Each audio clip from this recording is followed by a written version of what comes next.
नाज़रीन welcome back after the break. Maryam Nawaz ने हुकूमत को आड़े हाथों लिया और हुकूमत पे तमाम तर जिम्मेदारी डाली है कि उनको अपनी दादी की वफात की खबर बड़ी देर से मौसूल हुई और इस सिलसिले में उन्होंने ट्वीट भी किया, जिसके बाद उनके ऊपर हुकूमती अरकान की जानिब से तनकीद की गई, जिसमें डॉक्टर शहबाज गिल भी शामिल थे, फवाद चौधरी साहब भी शामिल थे। फवाद चौधरी साहब इस वक्त हमारे साथ मौजूद हैं, कुछ इस मामले पे उनसे भी बात करते हैं और कुछ दीगर टॉपिक्स भी हैं जिस पे फवाद चौधरी साहब हुकूमत का जो रद्द-ए-अमल है वो भी हमें देंगे। फवाद चौधरी साहब अस्सलाम वालेकुम जी। फवाद चौधरी साहब, ट्वीट की गई मरियम नवाज साहिबा की जानिब से कि जनाब आप लोगों की वजह से उनकी दादी की वफात की खबर उन्हें बड़ी देर से मौसूल हुई। उसके बाद आपने भी एक जवाबी ट्वीट किया और आपने कहा कि वो गलत बयानी से काम ले रही हैं। असल हकायक क्या है, आपकी तरफ क्या स्टोरी बताई गई है? देखिए, मेरा नहीं ख्याल कि किसी भी तौर के ऊपर हुकूमत की जिम्मेदारी है कि वो मरियम नवाज साहिबा को इस तरह की कोई खबरें दे। और वैसे भी जो टाइम लाइन, देखिए पहली बात तो ये है कि इसके ऊपर क्या बात करें, अच्छा नहीं लगता इस वक्त उनका एक जो है अनफॉर्चुनेट सान्या हुआ है। लेकिन मेरे ख्याल में उन्होंने गैर जरूरी तौर के ऊपर एक गलत बयानी की जिसकी वजह से एक इशू बन गया। अदरवाइज इस वक्त क्या उनके ऊपर बात करनी मुनासिब नहीं है। लेकिन अनफॉर्चुनेटली उन्होंने खुद ही शुरू किया और उन्हें जरूरी नहीं था। मतलब क्या जरूरत थी ऐसे खामखा? नहीं, मैं फवाद साहब इसलिए कह रहा हूँ, आई विल एक्सप्लेन इट। वो थोड़ी देर पहले अभी हमारे साथ ही मौजूद थी और उन्होंने ये बात कही कि जी आप लोगों ने मोबाइल फोन सर्विस जो है वो बंद कर दी थी पीडीएम के जलसे की वजह से। गालबन कोई सिक्योरिटी थ्रेट था जिसकी वजह से सब कुछ हुआ। अब ये खबर आ चुकी थी, कम से कम कोई वहां पे हुकूमती एहलकार जो वहां पे या सिक्योरिटी के ऊपर जो मामूर लोग थे, कम से कम वही आकर बता देते। उनका गिला शिकवा ये है, अब से थोड़ी देर पहले उन्होंने ये सब कुछ कहा। देखिए ना, बिल्कुल ही मैं समझता हूँ, एक तो आप कहें कि एक झूठ बोल लें आप और उसके बाद खामखा उसको, वो कहते हैं ना, एक झूठ को जस्टिफाई करने के लिए 100 झूठ बोलने पड़ते हैं। अगर इंटरनेट सर्विस मुअत्तल थी तो आपका जलसा लाइव कैसे जो है वो चल रहा था? फिर मुकाम साहब जो है उन्होंने खुद कहा कि उनको व्हाट्सएप के ऊपर इत्तला आई तो फिर उन्होंने मरियम बीबी से जो है वो शेयर किया। इसमें इतने ज्यादा मैं समझता हूँ एक वेब ऑफ लाइज है कि मुझे सिर्फ इसलिए मुनासिब नहीं लग रहा है इस वक्त ये बात करना कि जाहिर है उनके एक खानदान के साथ ट्रेजेडी हुई है, वो इस वक्त वहां पे हैं और मेरे लिए या किसी के लिए भी शायद मुनासिब नहीं है इस बहस में उलझना। और ये सिर्फ मैं ये समझता हूँ कि इतना इसकी जरूरत नहीं थी जो उन्होंने किया। बहरहाल अल्लाह मरहुमा को गरीक रहमत करे और उन सबको सब्र दे। ठीक है, चले आगे चलते हैं। एक और जो इंपॉर्टेंट पॉइंट उन्होंने नवाज शरीफ साहब को एक दफा फिर कहा, उन्होंने कहा कि आपको कतई तौर पर पाकिस्तान वापस आने की कोई जरूरत नहीं है यहाँ पर। अब आप लोगों की हुकूमत बड़ी देर से कोशिश कर रही है कि उनको किसी तरह वापस लाया जाए, तो लेकिन अभी तक इस तरह लग रहा है जैसे वो तमाम तर दावे जो थे कि उनको किसी तरह वापस लाया जाएगा, उसका कोई रिजल्ट सामने नहीं आ रहा। तो कोई वो कोशिशें कहां तक पहुंची हैं आखिर उनको वापस लाने के लिए? देखिए जी, सच्ची बात तो यह है कि मैंने हमेशा नवाज शरीफ साहब के बाहर जाने की मुखालफत इसलिए ही की थी और मैं हमेशा उस वक्त मैंने प्राइम मिनिस्टर साहब से भी ये बात कही थी कि मैं इसलिए इस हक में नहीं हूँ कि जब इस तरह के नवाज शरीफ साहब के स्टेचर के लोग बाहर चले जाते हैं तो फिर क्या होता है कि वो एक इंटरनेशनल एस्टेब्लिशमेंट के एक एसेट बन जाते हैं और उनके लिए उनको वापस लेके आना फिर काफी एक जान जोखिम का काम हो जाता है। आप देखिए ना, अल्ताफ हुसैन की सियासी अहमियत नवाज शरीफ से बहुत कम है और अल्ताफ हुसैन के ऊपर बहुत संगीन इल्जामात हैं। इसके बावजूद हम उन्हें वापस नहीं ला सके। नवाज शरीफ के ऊपर जो है वो कन्विक्टेड है और वो अदालती हुक्म के ऊपर बाहर गए हैं और वो एक विजिटर है यूके में। अगर वो एक आम आदमी होते तो यूके की हुकूमत शायद एक लम्हा भी ना लगाती उनको वापस भेजने में। लेकिन क्या होता है कि एक विजिटर के राइट्स, जो आप खुद इस बात को बड़ी अच्छी तरह समझते हैं कि अगर तो आप रेजिडेंट हो, अगर तो आप वहां पर वीजा मुकामी लेके रह रहे हो तो फिर तो आपके राइट्स हैं। बट आप मुझे बताइए विजिटर के क्या राइट्स हैं यूके में? आप मुझे बताइए विजिटर जो वहां पे बैठा हुआ है वो उसके पास क्या कानूनी मामला है कि वो वहां पे बैठा हुआ? वो तो किसी उनकी जो है वो लीगल प्रोटेक्शन उसको अवेलेबल नहीं है। लेकिन प्रॉब्लम हो जाती है। लेकिन बहरहाल इसमें काफी जो मुझे पता है, जहां तक इस वक्त जो होम ऑफिस है बरतानिया का, उसमें काफी इस पे तकसीम है और काफी डिवीजन है। अच्छा। और लेट्स सी कि उनमें से किसकी ओपिनियन प्रिवेल करती है। अभी थोड़ी देर पहले आपने फवाद साहब कहा कि जब आप इस तरह मुल्क से बाहर रहते हैं तो इंटरनेशनल एस्टैब्लिशमेंट का भी आप हिस्सा बन सकते हैं, वो भी आपको इस्तेमाल कर सकते हैं। प्राइम मिनिस्टर ने भी अपने आखिरी एक इंटरव्यू के अंदर ये बात की, जी हमें पूरी तरह सबूत हमारे पास मौजूद हैं कि वो किन लोगों से मिल रहे हैं और जो पाकिस्तान के दुश्मन हैं उनसे उनके मरासिम जो है वो डेवलप हो रहे हैं, लेकिन मेरे पास कोई ऐसे प्रूफ्स नहीं है कि उनको अदालत में पेश किया जा सके। किस किस्म की मुलाकातें हो रही हैं, क्या अपडेट्स हैं आपके पास इस सिलसिले में? देखिए, वो तो खैर चूंकि प्राइम मिनिस्टर साहब को तो एजेंसीज बराह रास्त रिपोर्ट करती हैं, हमें तो नहीं करती हैं। प्राइम मिनिस्टर साहब को जाहिर है इस बारे में ज़्यादा वेल अवेयर होंगे, लेकिन मैं तो एक जनरल एनालिसिस की बात कर रहा हूँ कि मेरा मौक़िफ़ इसलिए भी था कि जब आप इस तरह के कोई भी शख्सियत जब बाहर जाती है तो फिर इंटरनेशनल एस्टैब्लिशमेंट्स जो होती हैं उनकी भी अपनी एक गेम्स होती है और आप उनका हिस्सा बन जाते हैं। So I won't refer to any particular thing और ना ही और लेकिन आई नो कि आप इस तरह के हालात में जाहिर है कि काफ़ी प्लेयर्स हैं जो आपको इस्तेमाल करना चाहते हैं। अच्छा, दूसरी बात यह कि शहबाज शरीफ साहब के लिए जो है वो पैरोल मांगी गई है नून लीग की जानिब से कि जनाब 2 हफ्तों की कम से कम उनको पैरोल दी जाए। हुकूमत कंटेस्ट करेगी इसको या आप फैसिलिटेट करेंगे इसे? नहीं, मेरे ख्याल में तो 100% उनको फैसिलिटेट करना चाहिए। उनकी वालदा का इंतकाल हुआ है और इंसानी हमदर्दी का तकाजा ये है, हमारी अपनी मोरालिटी का तकाजा ये है और काफ़ी हद तक कानून का तकाजा भी ये है कि उनको फौरी तौर पे पैरोल दे दे, बल्कि अब तक दे देनी चाहिए थी। मुझे नहीं मालूम क्यों डिले हुआ। अच्छा, दूसरी बात ये एक और जो इम्पोर्टेंट पॉइंट आता है वो ये है कि पीडीएम के जो जलसे हैं वो वैसे ही जारी हैं आप लोगों के खिलाफ और बार बार आप लोग ये भी कहते हैं कि इजाज़त नहीं दी जाएगी, लेकिन उसके बावजूद जलसे हो भी रहे हैं। कोरोना का मामला भी हम सबके सामने है कि उसकी क्या सूरत हाल है।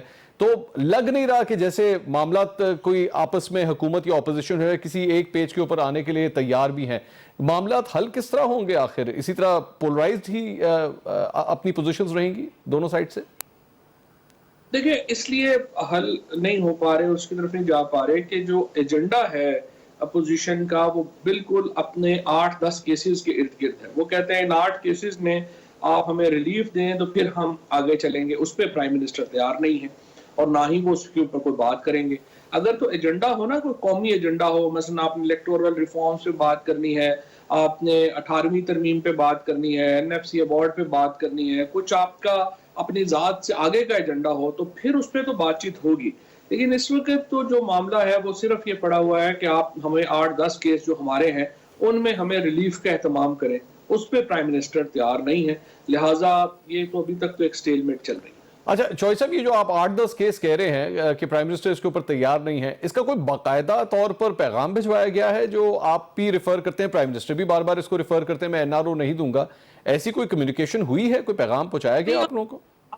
जितनी बार बातचीत हुई, फॉर एग्जांपल फैटफ के अगर ऊपर आप देखें, उससे पहले जब एंटी टेररिज्म ये जो एंटी नैब का लॉ इटसेल्फ था, तमाम में आकर के जो पीएमएलएन थी उनकी तरफ से यही बात ले दे के आई कि आप पहले ये जो नैब के लॉ है, और आखिर में तो उन्होंने रिटन लिख के दे दिया कि 37 में से जो 34 प्रोविजंस हैं उनको आप रिपील करें, फिर हम आगे चलेंगे। उन्होंने फैटफ के ऊपर भी इसलिए वोट नहीं दिया। सो ये तो ऑन रिकॉर्ड चीजें हैं, ये कोई ऐसा कोई ढकी छुपी बात तो नहीं।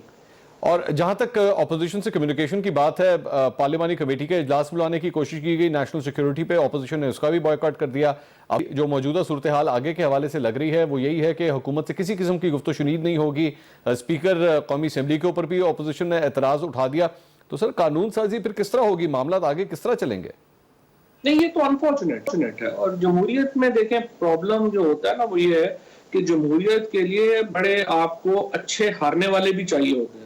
हमारे मुल्क में जो जमहूरियत की एक वजह ये भी है कि देखिए हमारे यहाँ जो पॉलिटिकल पार्टीज हैं उनके अंदर जमहूरियत है नहीं। पॉलिटिकल पार्टीज ये कहती हैं कि अंदर तो हम डिक्टेटरशिप रखेंगे, बाहर हम जमहूरियत रखेंगे। अगर कोई और जो जहां पे आप समझिए फॉर एग्जांपल यूके है, वहां पे क्या होता अगर होता, वहां पे तो ये होगा कि आपकी पॉलिटिकल पार्टी के ऊपर एलिगेशंस आए हैं, उनको अपने केसेस लड़ने के लिए सियासत से या पार्टी से लहदा होना पड़ेगा, वो अपने केसेस लड़ेंगे। पाकिस्तान में तो ये नहीं है। पाकिस्तान में तो लीडर जो है वो पॉलिटिकल पार्टी से बड़ा है, तो वो कहता है कि पहले मेरा मसला हल करोगे तो फिर मैं अपनी सियासी जमात का देखूंगा या सोचूंगा। तो पाकिस्तान की जो जमहूरियत है उसका जो बेसिक लेकुना है वो है हमारी पॉलिटिकल पार्टीज का डिक्टेटरशिप बेस्ड स्ट्रक्चर। ठीक। जब तक पॉलिटिकल पार्टीज अपने स्ट्रक्चर नहीं करेंगी ये प्रॉब्लम्स रहेंगी। फवाद चौधरी साहब नाज़रीन हमारे साथ मौजूद है। इसी ब्रेक के बाद चंद अहम सवालात इलेक्टोरल रिफॉर्म्स की उन्होंने बात की, लेकिन गिलगित बल्तिस्तान से आज के हवाले से जो खबरें आ रही हैं वहाँ पे हालात काफ़ी कशीदा हो चुके हैं। पाकिस्तान पीपल्स पार्टी से ताल्लुक़ रखने वाले कारकुनों ने वहाँ पर काफ़ी हद तक जलसे जुलूस निकाले हैं और कई गाड़ियों को आग भी लगाई गई है। ऐसे मामला के अंदर किस तरह आखिर आगे चला जाएगा, मजीद बात करते हैं एक छोटे से ब्रेक के बाद। हमारे साथ रहिएगा।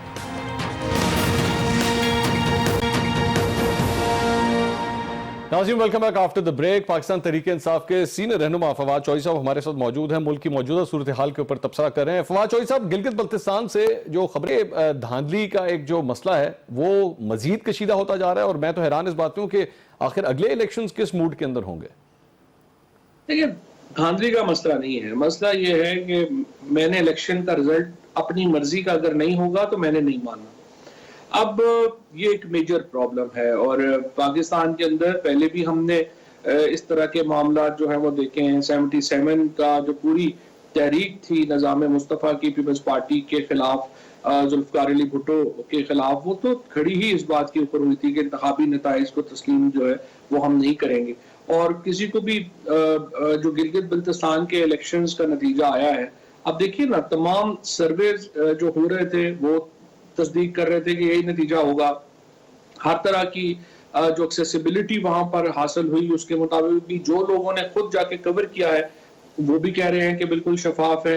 लेकिन पीपल्स पार्टी का ये मानना है कि चूंकि हमने कैंपेन बड़ी अच्छी की थी और हमें नताइज हमारी मर्जी के मिलने चाहिए थे, वो नहीं मिले, इसलिए हम नतीजा नहीं मानेंगे। अब ये एक बुनियादी चैलेंज है जमहूरियत को, और जब तक सियासी जमातें एक मैच्योर पॉलिटिकल थिंकिंग का मुजाहरा नहीं करेंगी, जाहिर है कि ये मामला हल नहीं होगा। चौधरी साहब, एक पर्टिकुलर हलके के अंदर पाकिस्तान पीपल्स पार्टी का जो कैंडिडेट था वो 400 वोटों से जीत रहा था, लेकिन उसके बाद सुबह जब रिजल्ट आता है तो पाकिस्तान तहरीक इंसाफ का रहनुमा या जो कैंडिडेट है वो 2 वोटों से जीत जाता है। जब इस तरह की सूरत हाल होगी तो क्या पाकिस्तान पीपल्स पार्टी का जो एतराज है वो हक बजानिब नहीं है? नहीं, मतलब कैसे जीत रहा था उसको? जो वोटिंग है जो हुई है, क्या उनके एजेंट्स की गैर मौजूदगी में हुई है? Answer is no. क्या जो वोटिंग हुई है वो ओपन नहीं हुई है? Answer is no. क्या ट्रांसपेरेंट नहीं हुई है? Answer is no. तो जब आप ये तो नहीं कह सकते कि मैं शुरू के, फॉर एग्जांपल, अगर मैं, आप जब इलेक्शन देखेंगे, होता क्या है कि फॉर एग्जांपल मेरे जो इलेक्शन होगा तो जो इर्द गिर्द के मेरे गांव के लोग जब रिजल्ट आएंगे तो मैं ही जीत रहा हूँ। लेकिन जब तक जाहिर नहीं करूंगा सारे रिजल्ट का, तो कैसे मैं हतमी नतीजा बना सकता हूँ? चले ठीक है, आगे एक और इम्पोर्टेंट पॉइंट वो कोरोना के हवाले से है। प्राइम मिनिस्टर ने ट्वीट किया, उन्होंने ऑपोजिशन को जिम्मेदार ठहराया, पीडीएम के जलसों को ठहराया कि मईशत को भी ये नुकसान पहुंचाएंगे, लोगों की जानों के साथ भी खेल रहे हैं। लेकिन इसके साथ साथ हमें मुख्तलिफ जो खबरें आती हैं, फिरदौस आशिक अवान साहिबा कल एक बहुत बड़ी रैली के अंदर मौजूद थी, बहुत ज़्यादा लोग उनके साथ मौजूद थे। आपके अपने लीडर्स जो हैं वो जलसे वगैरह भी करते हैं, काफ़ी हद तक लोगों को इकट्ठा भी करते हैं, खुद तो वो एसओपीज़ को फॉलो नहीं करते, लेकिन ऑपोजिशन के जलसों के ऊपर एतराज़ किया जाता है। क्या ये एतराज़ जायज़ है? मेरा तो ख्याल है कि ये एतराज़ बिल्कुल जायज़ है, और सबसे ज़्यादा जो क्रिटिक है, जो इस पे तनकीद करते हैं हमारी पार्टी के अंदर भी, वो असद उमर साहब करते हैं, और वो बिल्कुल जायज़ बात, ये बात जो आपने की है, हमेशा वो भी यही बात करते हैं, और भी हमारे लीडर्स ये बात करते हैं कि जब हम खुद ही इन्फोर्स नहीं करेंगे एसओपीज, तो बाहर वालों को हम क्या मॉरल जो है वो लेक्चर दे सकते हैं। और बिल्कुल मैं समझता हूँ कि पीटीआई के जो लीडर्स हैं उनको भी एसओपीज उस तरह ही इन्फोर्स करने चाहिए जिस तरह हम चाहते हैं कि बाकी लोग उसको फॉलो करें। आखिरी सवाल चौधरी साहब, पंजाब के हवाले से आप अपनी हुकूमत के खुद बहुत बड़े क्रिटिक रहे हैं, और उसके बाद अभी रिसेंटली फिर एकदम तब्दीलियां हो गई, फयाजुल हसन चौहान साहब को हटा दिया गया, फिरदौस आशिक अवान साहिबा एकदम आ गई। आपके ख्याल में अब डायरेक्शन कुछ दुरुस्त हुई है या अभी भी वही कुताहियां हो रही हैं जो पिछले 2 साल से चल रही थी? देखिए, मैं पंजाब गवर्नमेंट का प्रॉब्लम नहीं है, मेरा ज्यादा प्रॉब्लम जो है ना वो प्रोविंशियल स्ट्रक्चर्स के साथ है। ये पाकिस्तान की बड़ी अनफॉर्चुनेट बात है कि हमारा जो मीडिया है उसने पाकिस्तान की जो बुनियादी और सीरियस बड़े मसले हैं गवर्नेंस के, उनको फोकस नहीं किया, और उस पर डिबेट हमारे यहाँ नहीं हुई जिस तरह होनी चाहिए। मसलन पोस्ट 18th अमेंडमेंट आप देखिए ना, आप जरा खुद अंदाजा लगाएं, हम सुबह निकलते हैं, बच्चों को स्कूल छोड़ना है, प्रोविंशियल प्रॉब्लम है, सड़क नहीं है, प्रोविंशियल प्रॉब्लम है, महंगाई है, प्रोविंशियल प्रॉब्लम है, अगर डॉक्टर नहीं है, प्रोविंशियल प्रॉब्लम है, आपके पास सिपाही नहीं है या पुलिस तावन नहीं कर रही, प्रोविंशियल प्रॉब्लम है। जब आपने 18th अमेंडमेंट के बाद इतने बड़ा वसाइल और इख्तियार प्रोविंसेस को दे दिए हैं, तो प्रोविंशियल फ्रेमवर्क के ऊपर तो बात होनी चाहिए ना। अनफॉर्चुनेटली इंडिया में उसके ऊपर बात ही नहीं हुई है, और हम सिर्फ तनकीद सारी इस्लामाबाद ले रहा है और इख्तियार और पैसा जो है वो प्रोविंशियल हेडक्वार्टर्स में। बहुत शुक्रिया फवाद चौधरी आपका। नाज़रीन, पाकिस्तान तहरीक इंसाफ के सीनियर रहनुमा फवाद चौधरी साहब हमारे साथ मौजूद थे। आपने उनके ख्यालात सुने और उनका ये अब भी मानना है कि किसी किस्म की कोई धांधली गिलगित बल्तिस्तान के इलेक्शंस में नहीं हुई और मौजूदा हुकूमत की डायरेक्शन जो है वो बिल्कुल दुरुस्त सिमत की तरफ जा रही है। प्रोग्राम टू द पॉइंट से अब तक इतना ही। कल दोबारा मुलाकात होगी। अल्लाह हाफ़िज़।